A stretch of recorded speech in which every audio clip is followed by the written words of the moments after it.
Hello good evening everyone. आज के इस वीडियोस में हम सीखेंगे management of patient with disorder of upper respiratory airway. Upper respiratory airway में जो भी डिसऑर्डर होते हैं उनके बारे में यहाँ पर हम डिस्कस करने वाले हैं। तो फर्स्ट वन यहाँ पर हम लेंगे अपर एयरवे ऑब्स्ट्रक्शन, राइट। तो इसका इंट्रोडक्शन क्या है, इसके बारे में यहाँ पर हम देखने वाले हैं। Causes of upper respiratory disorder. Upper airway में आपके किस कॉजेस की वजह से आपको ऑब्स्ट्रक्शन हो सकता है, उसके बारे में यहाँ पर हम देखेंगे। साइन एंड सिम्टम के बारे में हम बात करेंगे। डायग्नोस्टिक इवैल्यूएशन के बारे में यहाँ पर हम देखने वाले हैं। देन मैनेजमेंट देखेंगे, मेडिकल मैनेजमेंट और नर्सिंग मैनेजमेंट और सर्जिकल मैनेजमेंट और prevention, how to prevent it, कैसे हम इसको प्रिवेंट कर सकते हैं, राइट। तो फर्स्ट वन हम यहाँ पर लेंगे अपर एयरवे ऑब्स्ट्रक्शन। अपर एयरवे ऑब्स्ट्रक्शन क्या होता है, किसी प्रकार का आपके अपर एयरवे में ब्लॉकेज हो जाना, एयर फ्लो में आपका ब्रीथिंग में डिफिकल्टी होना, आपका upper airway obstruction refer to any blockage of air flow in the trachea, larynx or pharynx. This condition can result in significant respiratory distress and if severe may lead to hypoxia, hypercapnia and even death if not promptly managed, right।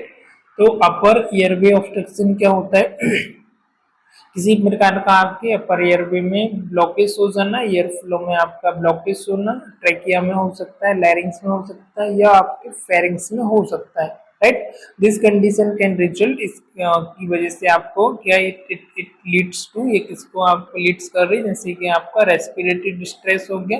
If severe, यदि आपकी severe होती है, even ये आपको hypoxia, हाइपरकैफनिया और even patient की death भी हो सकती है, राइट। तो ये हमने देखा यहाँ पर इंट्रोडक्शन आपका अपर एयरवे ऑब्स्ट्रक्शन, राइट।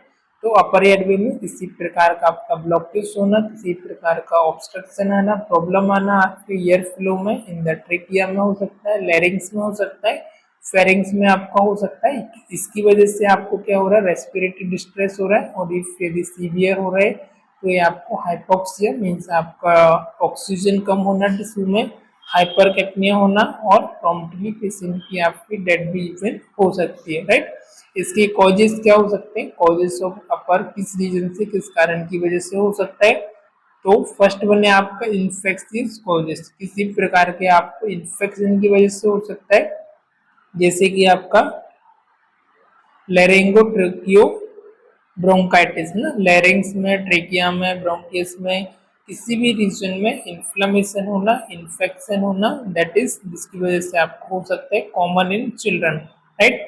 तो ये कॉमन होता है, ज्यादा चांसेस होते हैं होने के किसमें, चिल्ड्रन में, कैरेक्टराइज बाय बार्किंग कफ ना, इसकी वजह से होता है आपको कफ होता है, आपको कफ निकलता है, बार्किंग कफ होता है और आपका जो आवाज में भी आपका हॉर्सनेस आ जाती है, राइट। देन आ जाता है आपका इपिग्लोटाइटिस। आपका जो इपिग्लोटिस है उसमें आपकी इन्फ्लेमेशन होना, आइटिस मीन्स आपका इन्फ्लेमेशन होना या इन्फेक्शन की वजह से आपको स्वेलिंग होना। Inflammation of the epiglottis often caused by haemophilus influenza type B, okay. तो आपका जो इपिग्लोटिस है उसमें इन्फ्लेमेशन होना, स्वेलिंग होना, दैट इज कॉल्ड इपिग्लोटाइटिस। ऑफन किस रीजन की वजह से आपको हो सकती है, हीमोफिलस इन्फ्लुएंजा टाइप बी की वायरस बैक्टीरिया की वजह से आपके हो सकता है। देन नेक्स्ट वन आ जाता है आपका टॉन्सिलाइटिस। टॉन्सिलाइटिस का आपके inflammation of the tonsils, inflammation and swelling of the tonsils which can lead to airway obstruction. आपके टॉन्सिल्स में इन्फ्लेमेशन होना, स्वेलिंग होना, इसकी वजह से भी आपको एयरवे में ऑब्स्ट्रक्शन हो सकता है, आपके एयर फ्लो में, इनहेल करने में, इवन आपको एक्सहेल करने में भी यहाँ पर ऑब्स्ट्रक्शन हो सकता है, राइट। नेक्स्ट आ जाता है आपका ट्रामेटिक कॉजेस, किसी प्रकार का आपको ट्रामा हुआ है, आपको रोड एक्सीडेंट हुआ है, उसकी वजह से भी आपको हो सकता है, इवन आपका आरटीए भी हो सकता है और अदर प्रकार का आपको ट्रामा कॉज भी हो सकता है। देन फॉरेन बॉडी एस्पिरेशन, अलग क्या आ जाएगा, foreign body aspiration, common in children, object like toys और food can obstruct the airway. अब जो छोटे बच्चे होते हैं इनमें ये थोड़ा सा कॉमन होता है, जैसे कि आपका कोई ऑब्जेक्ट है, कोई टॉयस है, राइट, या कोई फूड है जो कि उनके एयरवे में जाकर के फंस गया, अटक गया, जिसकी वजह से वो प्रॉपर तरीके से ब्रीथ नहीं ले पा रहे हैं, राइट। तो इसकी वजह से भी आपको हो सकता है कोई जो खिलौना खेल रहे थे, जनरली छोटे बच्चे रहते हैं, कोई भी खिलौना रहता है तो उसको वो मुंह में रखते हैं, तो मुंह में रखने की वजह से वो इनहेल कर लेते हैं उसको, और वो ऑक्सीजन आपका जा करके रेस्पिरेटरी ट्रैक में फंस जाता है, तो वो भी आपका ऑब्स्ट्रक्शन डाल सकता है। कोई फूड है उनका एपिग्लोटिस उस समय उतना वर्किंग में नहीं रहता है, तो उस समय भी इनको हो सकता है, राइट। देन हम बात करेंगे ट्रामा टू द नेक और फेस। आपके ट्रामा हो जाना किसी भी आपके नेक या फेस वाली लोकेशन पर, नेक या फेस रीजन पर, कैन कॉज स्वेलिंग और स्ट्रक्चरल डैमेज। इसकी वजह से क्या हो रहा है, आपको सूजन हो रही है, आपको स्ट्रक्चर में डैमेज हो सकता है, इवन ऑब्स्ट्रक्टिंग द एयरवे, आपका जो एयरवे है वो भी आपको ऑब्स्ट्रक्शन हो सकता है, उसमें भी आपको प्रॉब्लम कॉज हो सकती है। देन आ जाएगा आपका एलर्जिक कॉज, किसी भी आपको एलर्जिक कॉज की वजह से, जैसे कि आपका एनाफाइलेक्सिस हो गया, सीवियर आपको एलर्जिक रिएक्शन हो गया, leading to swelling of the airway, angioedema. Okay, anaphylactic cause means आपको किसी प्रकार का एलर्जिक रिएक्शन होने की वजह से, एलर्जी की वजह से भी आपको स्वेलिंग हो सकता है आपके एयरवे में, that is known as angioedema. फिर नेक्स्ट वन है आपका नियोप्लास्टिक कॉजेस। नियोप्लास्टिक कॉजेस इसमें आ जाता है आपका tumours can arise in the larynx, आपके लैरिंग्स में भी आपको ट्यूमर हो सकता है, ट्रेकिया में हो सकता है, और जो सराउंडिंग स्ट्रक्चर है वहां पर भी हो सकता है, जो आपको कॉज करता है ऑब्स्ट्रक्शन। देन आ जाएगा आपका कॉन्जेनाइटल कॉजेस। कॉन्जेनाइटल मीन्स जो आपके बाय बर्थ से जो कॉजेस होते हैं, जो कि आपके कॉन्जेनाइटल कॉजेस होते हैं, जैसे कि आपका हो गया लैरिंगोमलेशिया, मेलेशिया, और softening of the tissue of the larynx. जिसमें क्या होता है, जो आपके लैरिंग्स है उस रीजन का, उस लोकेशन का जो टिश्यू है लैरिंग्स का, वो सॉफ्ट हो जाता है, which can collapse and obstruct. Even ये आपका कोलैप्स भी हो सकता है और ऑब्स्ट्रक्ट भी, कोलैप्स हो सकता है, जिसकी वजह से आपको ऑब्स्ट्रक्शन आ सकता है आपके एयरवे में। नेक्स्ट बना जाएगा आपका tracheomalacia, weakness of the tracheal wall. ये क्या होता है, that is weakness of the tracheal wall leading to collapse during breathing. अब जो आपकी ट्रेकिया की वाल है, हमने देखा है कि स्ट्रक्चर में उसका आपका कार्टिलेज की रिंग होती है ना, रिंग लाइक स्ट्रक्चर होती है, जिसकी वजह से वो कोलैप्स नहीं हो पाती, मीन्स वो इनहेल करते समय, एक्सेल करते समय वो सिकुड़ती नहीं है, वो आपका एकदम स्टिफ रहती है, राइट। तो यदि वो कोलैप्स हो जाएगी, वो सिकुड़ जाएगी, तो उसकी वजह से भी आपको प्रॉब्लम हो सकती है, इनकेस ये आपकी वीक हो जाती है, तो तब भी आपको ऑब्वियसली बात है कि आपको ब्रीथिंग डिफिकल्टी होगी, आपको एयर फ्लो में डिफिकल्टी आने वाली है। ऑलराइट, तो कुछ कॉजेस हमारे और हो सकते हैं, जैसे कि हमने यहाँ पर देखा भी, आपका वायरल इन्फेक्शियस हो गया, फॉरेन बॉडीज हो गया, किसी प्रकार की फॉरेन बॉडी को आपके गले में आके ऑब्स्ट्रक्ट कर देना, राइट। फिर एक्यूट एलर्जिक रिएक्शन से हो सकता है आपको, है ना, मस्कुलर स्पाज्म की वजह से भी हो सकता है, बैक्टीरियल इन्फेक्शन की वजह से हो सकता है, एपिग्लोटाइटिस की वजह से आपको हो सकता है, बैकफॉल ऑफ द टंग, आपके टंग बैकफॉल की वजह से भी इवन कभी कभी आपको हो सकता है, केमिकल बर्न एंड रिएक्शन की वजह से हो सकता है, थ्रोट कैंसर की वजह से आपको हो सकता है, राइट। आपको नेक का, आपके गले का कैंसर हुआ है, वोकल कॉर्ड में यदि कोई प्रॉब्लम है जो आपका वॉइस बॉक्स में, उसकी वजह से हो सकता है ना। पेरिटोन्सिलाइटिस एब्सेस है, टॉन्सिल इन्फेक्शन की वजह से भी हो सकता है, और कुछ मेडिकल कंडीशन होती है रिलेटेड, इनकी वजह से हो सकता है, जैसे आपको अस्थमा हो गया, सीओपीडी हो गया, इम्फाइसिमा हो गया, ओके, और ब्रोंकाइटिस हो गया, फाइब्रो लंग कोलैप्स हो गया, और लंग्स फाइब्रोसिस, ये एसोसिएटेड मेडिकल कंडीशन है, that is the secondary reason of the airway obstruction. इसकी वजह से भी, ड्यू टू इस रीजन से भी आपको हो सकता है। देन बात करेंगे क्लिनिकल मैनिफेस्टेशन, मीन्स आपको साइन एंड सिम्टम क्या क्या होंगे, तो फर्स्ट आ जाएगा आपका डिसेप्निया। डिसेप्निया मीन्स डिफिकल्टी ऑफ ब्रीथिंग, और नेक्स्ट आ जाएगा आपका इनेबिलिटी टू कफ, है ना, आपको कफ करने में इनेबिलिटी होना।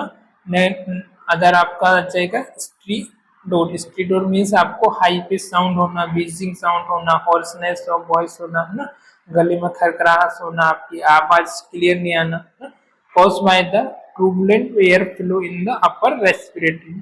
किसकी, इसकी वजह से आपको अपर रेस्पिरेटरी में एयर फ्लो आपका प्रॉपर नहीं होना, ट्यूबुलेंट एयर फ्लो होना, उसकी वजह से आपको हो सकता है बीजिंग साउंड होना, स्ट्रीट हाई पिच साउंड होना, ये आपको हो सकता है। अनदर आ जाएगा आपका साइनोसिस। साइनोसिस आपका क्या होता है, bluish discolouration of the skin due to lack of oxygen. अब आपके टिश्यू को ऑक्सीजन नहीं मिल पा रही सफिशिएंट मात्रा में, जितनी उसको अमाउंट में चाहिए, इसकी वजह से आपको साइनोसिस हो सकता है। Cyanosis is that bluish discolouration of the skin, आपकी स्किन में ब्लूइश डिस्कलरेशन हो जाना due to lack of oxygen. Then next आ जाएगा आपका retraction. So what is distraction? In indrawing of the intercostal muscle during breathing। breathing के समय आपकी जो intercostal muscle है वो अंदर की तरफ क्या हो जाना, इंड्रोविंग हो जाना, अंदर की तरफ धस जाना, दैट इज कॉल्ड इंड्रोविंग, अंदर की तरफ हो जाना, जिससे कि आपको ब्रीथिंग में डिफिकल्टी होना। देन अनदर आ जाएगा आपका वॉइस चेंज, आपकी वॉइस में भी चेंज होना, हॉर्सनेस ऑफ द वॉइस, आपकी वॉइस में खरखराश होना, आपकी वॉइस नॉर्मल नहीं होना, और इवन लॉस ऑफ वॉइस भी हो सकता है। देन अदर आ जाएगा टेकिफनिया। टेकिफनिया क्या होता है आपका रैपिड ब्रीथिंग, आपको ब्रीथिंग रेट इंक्रीज होना, that is tachypnoea, rapid breathing होना। Anxiety and agitation due to hypoxia, right, anxiety होना, एजिटेशन होना, किस रीजन से, due to hypoxia, blood oxygen कम होने की वजह से। कुछ आपके एनी अदर कॉजेस भी आ जाते हैं, इससे ब्रीथिंग डिफिकल्टी हो गया, इनएबिलिटी टू कफ हो गया, even unconsciousness, gasping of air, shocking भी हो सकता है, आपको रेस्पिरेटरी अरेस्ट हो सकता है, साइनोसिस हो सकता है, ब्रीजिंग हो सकता है, और इवन आपको इतना भी आपको हो सकता है, डिसेप्निया भी हो गया। फिर हम बात करेंगे डायग्नोस्टिक इवेल्युएशन के बारे में। डायग्नोस्टिक इवेल्युएशन आप यहाँ पर क्या क्या टेस्ट कर सकते हो उसके बारे में यहाँ पर हम देखने वाले हैं, जिससे कि आपको कंफर्म हो जाता है कि भाई आपको क्या हुआ। तो फर्स्ट वन आप यहाँ पर हिस्ट्रिकल एक्शन फिजिकल एग्जामिनेशन करेंगे। Assess for sign of distress, आपको असेस करना है साइन डिस्ट्रेस का साइन है पेशेंट को, रेस्पिरेटरी डिस्ट्रेस।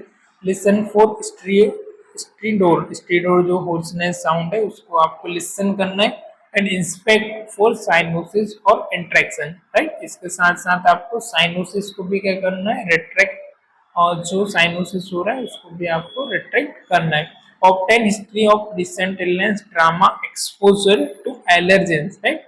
अगर आपको क्या करना है, ऑब्टेन आपको हिस्ट्री कलेक्ट करना है रिसेंट, इसके पहले आपको क्या क्या इलनेस हुआ है, कोई आपको ट्रामा तो नहीं हुआ, क्या चीजें आपको किस चीजों के साथ आप एक्सपोजर हुए, उसका अंडरलाइन कॉजेस क्या, दैट इज आपको फाइंड आउट करना है। फाउंड आउट करने के बाद एज पर कंडीशन पेशेंट को आप ट्रीटमेंट प्लान कर सकते हो। इमेजिंग में आपका आ जाएगा, एक्सरे करा सकते हो, कैन रिवील फॉरेन बॉडीज, कहीं पर कोई फॉरेन बॉडीज वगैरह तो नहीं है, एपिग्लोटाइटिस तो नहीं है ना, स्टीपल साइन तो नहीं है, बहुत सारी चीजें चेकआउट कर सकते हो आप एक्सरे इमेजिंग में आप देख सकते हो। Then you can go for CT scan, आप सीटी स्कैन भी करा सकते हैं।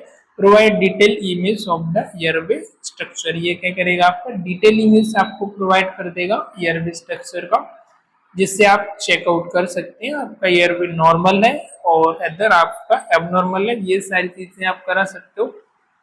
ब्रोंकोस्कोपी करा सकते हैं आप, एंडोस्कोपी करा सकते हैं। ब्रोंकियस के अंदर आप विजुलाइज कर सकते हैं डिजिटल, जिसमें आपका कैमरा लगा हुआ होता है, जिसके अंदर आप इंसर्ट करते हैं एक फ्लेक्सिबल ट्यूब को, वो अंदर की तरफ आपको विजुअल हो जाता है, कैमरे के पास आपको डिस्प्ले पे एलईडी पे टीवी पर आप देख सकते हो, उसको आप रिकॉर्ड भी कर सकते हो। इवन लेरेंजोस्कोपी करा सकते हो, ब्रोंकियोस्कोपी करा सकते हो, जिससे कि आप डायरेक्ट विजुलाइज कर सकते हो, फाइंड आउट कर सकते हो पॉसिबल कॉजेस को, इवन पॉसिबली आप उसे रिमूव भी कर सकते हो जो भी ऑब्स्ट्रक्शन है उसको। ऑलराइट, तो ये सारे टेस्ट यहाँ पर हम करा सकते हैं। फिर लेबोरेटरी टेस्ट के बारे में आप यहाँ पर कर सकते हैं। एबीजी टेस्ट कर सकते हैं, आर्टेरियल ब्लड गैस, जिसमें आप असेस कर सकते हैं ऑक्सीजनेशन एंड कार्बन डाइऑक्साइड का लेवल कितना है ब्लड में। देन मैनेजमेंट में क्या देखेंगे हम, emergency management, ensure airway patency, use technical like the Heimlich maneuver for foreign body removal। Emergency management में आप क्या करेंगे, यूज टेक्निक एक हमारा इंस्ट्रूमेंट आता है, आप उसका यूज कर सकते हैं फॉरेन बॉडी को रिमूव करने के लिए, जिसका नाम है आपका Heimlich manoeuvre, right, removal. Oxygen therapy, patient को यदि इम्प्रॉपर ऑक्सीजनेशन है तो आप ऑक्सीजन थेरेपी पेशेंट को दे सकते हैं। You can put put on oxygen, right. Then intubation और ट्रेक्योस्टोमी, आप इंटूबेशन और ट्रेक्योस्टोमी भी पेशेंट का कर सकते हैं सीवियर केसेस में if airway severely compromise. Okay, then medical management आपका क्या रहेगा? फर्स्ट वन, आपको स्टेरॉइड मेडिसिन प्रिस्क्राइब करना है टू रिड्यूस इन्फ्लेमेशन के लिए, इन्फ्लेमेशन को कम करने के लिए एंटी इन्फ्लेमेटरी ड्रग आपको स्टेरॉइड मेडिसिन देना है। नेबुलाइज इपिनेफ्रिन, नेबुलाइज करना है आपको इपिनेफ्रिन से for severe cases like croups और एनाफाइलेक्सिस के केसेस में। एंटीबायोटिक दे सकते हैं for bacterial infection such as, यदि आपको एपिग्लोटाइटिस है, लारिंजाइटिस है, तो उस कंडीशन में you can go for antibiotic, आप एंटीबायोटिक भी प्रिस्क्राइब कर सकते हैं। Then we are talk about surgical management, आप कौन सी सर्जरी इसको आप परफॉर्म कर सकते हो, दैट्स वाई आपका जो ऑब्स्ट्रक्शन है वो क्लियर हो जाए। तो removal of foreign bodies, remove कर सकते हो आप फॉरेन बॉडीज को by the help of bronchoscopy और लेरिंजोस्कोपी, जो भी एज पर कंडीशन आपके पास सुटेबल है और अवेलेबल है। Then surgical correction for anatomical abnormalities like tumor or congenital malformation. Surgical correction कर सकते हैं हम यदि आपको एनाटॉमिकल मतलब बाय बर्थ से या फिर आपको स्ट्रक्चर में एनाटॉमिकली कोई प्रॉब्लम आ रही है, जैसे कि आपको ट्यूमर फॉर्म हो गया या कंजेनाइटली आपको बाय बर्थ कोई एबनॉर्मलिटी से, उसको भी हम सर्जिकल करेक्शन कर सकते हैं। Then we are talk about nursing management. अब इसमें नर्सिंग केयर क्या होगी, नर्सिंग का क्या रोल होगा? तो first one, monitor, continuous monitoring और रेस्पिरेटरी स्टेटस। नर्सिंग का रोल होता है कि पेशेंट को रेस्पिरेटरी स्टेटस से वो कंटिन्यूस मॉनिटर करे, पेशेंट का ऑक्सीजन क्या चल रहा है, what is the saturation, respiration rate क्या है, वाइटल साइन क्या है, ये सारी चीजें मॉनिटर करे।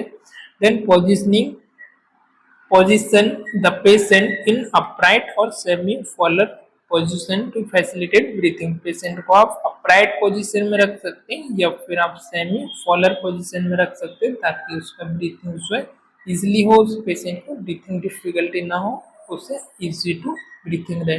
एडमिनिस्ट्रेशन ऑफ मेडिसिन, मेडिसिन को एडमिनिस्ट्रेशन कर सकते हो, जो भी आपकी प्रिस्क्राइब मेडिसिन है, जैसे कि स्टेरॉइड हो गया, एंटीबायोटिक हो गया, नेबुलाइज हो गया, एंटी इन्फ्लेमेटरी ड्रग हो गया, ये सारी मेडिसिन आप प्रिस्क्राइब कर सकते हो।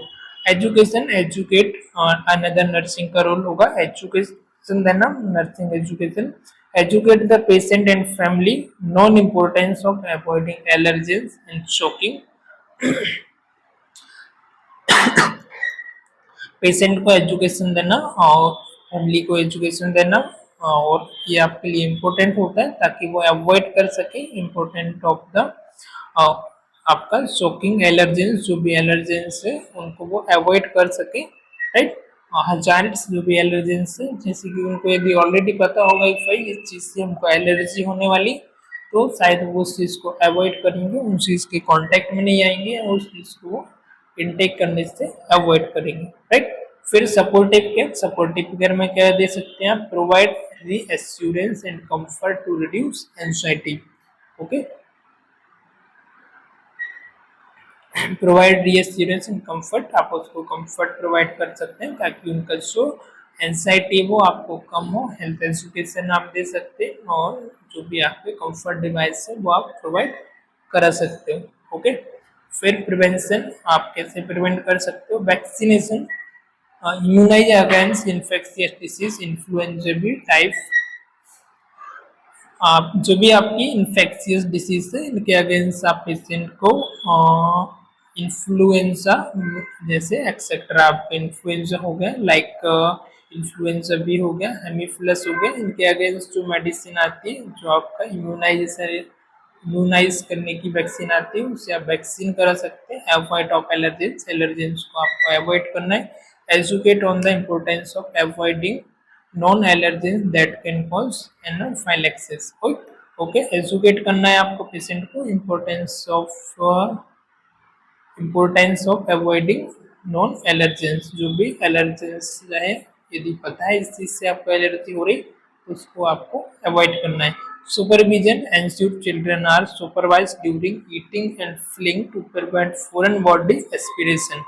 ओके, यदि आपका छोटा बच्चा है, चिल्ड्रन है, तो आपको उसको निगरानी में रखना, सुपरवाइज करना है ड्यूरिंग, जब भी वो ईटिंग कर रहा है या फिर वो प्ले कर रहा है उस समय ताकि वो किसी भी फॉरेन बॉडी को बाहरी जो सब्सटेंस से उसको इनटेक ना करें। यदि वो इनटेक करेगा तो फिर एस्पिरेट भी हो सकता है। सेफ्टी मेजर्स का आपको यहाँ पर ध्यान रखना है और इम्प्लीमेंट करना है। Implement safety measure to prevent trauma to neck और फेस, राइट। जो भी सेफ्टी मेजर्स है उनका आपको यूज करना है ताकि आपको नेक पर और फेस पर आपको ट्रामा ना हो। Then health education, educate the public about the sign and symptom of airway obstruction and the importance of seeking immediate medication. जो भी आपकी कम्युनिटी है, पब्लिक है, पेशेंट के रिलेटिव है, उनको आपको अवेयर करना है, उनको इम्पोर्टेंट एजुकेशन प्रोवाइड करना है। What is the sign and symptom of the airway obstruction and causes क्या है इसके, साइन सिम्टम क्या है, कैसे आप इसे प्रिवेंट कर सकते हैं, हाउ टू प्रिवेंट,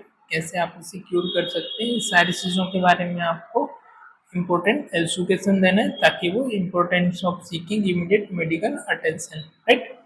तो ये सारे पॉइंट के बारे में यहाँ पर हमने बात करा, एक बार हम इसे रिव्यू कर लेते हैं। तो फर्स्ट वन हमने देखा इंट्रोडक्शन आपका एयरवे, अपर एयरवे ऑब्स्ट्रक्शन। अपर एयरवे ऑब्स्ट्रक्शन आपका क्या है, इंट्रोडक्शन के बारे में जाना। अपर एयरवे में आपके ट्रिकिया हो गया, लैरिंग्स हो गया, एल्वियोलाई ट्रिकिया हो गया, लैरिंग्स हो गया, एपिग्लोटिस हो गया। इस अपर लैरिंग्स में कहीं पर भी, ब्रोंकियस में कहीं पर भी कोई ऑब्स्ट्रक्शन आना, किसी प्रकार की कोई प्रॉब्लम आना, दैट इज रेस्पिरेटरी डिस्ट्रेस हो सकता है इसकी वजह से, दैट इज आपका अपर रेस्पिरेटरी ऑब्स्ट्रक्शन। कॉजेस हमने इसका डिफरेंट टाइप के हमने यहाँ पर कॉजेस देखे। इसका इन्फेक्शियस हो सकता है, एपिग्लोटाइटिस हो सकता है, आपका टॉन्सिलाइटिस हो सकता है, ट्रामेटिक कॉज हो सकता है, एलर्जिक कॉज हो सकता है, न्यूप्लास्टिक और कॉन्सेनाइटल कॉज भी आपका, एनाफाइलेटिक कॉज भी आपका हो सकता है। क्लिनिकल मैनिफेस्टेशन में हमने डिसेप्निया देखा, हॉर्सनेस देखा, साइनोसिस देखा, सेंस इन वॉइस देखा, टैकेफिनिया, एंजाइटी और एजिटेशन, राइट। डायग्नोस्टिक में एंडोस्कोपी कर सकते हैं आप, लेरिंजोस्कोपी कर सकते हैं आप, एक्सरे कर सकते हैं, सीटी स्कैन आप यहाँ पर कर सकते हैं। ओके, लेबोरेटरी टेस्ट में एबीसी और मैनेजमेंट आपका इमरजेंसी मैनेजमेंट, ऑक्सीजन थेरेपी करना है, एंश्योर एयरवे पेटेंसी, एयरवे आपको ऑक्सीजन मेंटेन करना है। मेडिकल ट्रीटमेंट आपका स्टेरॉइड, नेबुलाइजेशन और एंटीबायोटिक। सर्जरी में आपका immediate removal of foreign body, surgical correction of anatomical abnormality. Okay, nursing care में monitor vital sign, proper positioning, education, alright. तो ये सारे पॉइंट के बारे में यहाँ पर हमने बात किया। आई होप आज का लेक्चर आपको पसंद आया होगा, वीडियोस आपको अच्छी लगी होगी। Hit the like button and subscribe, follow for more. Thank you for watching this, bye bye.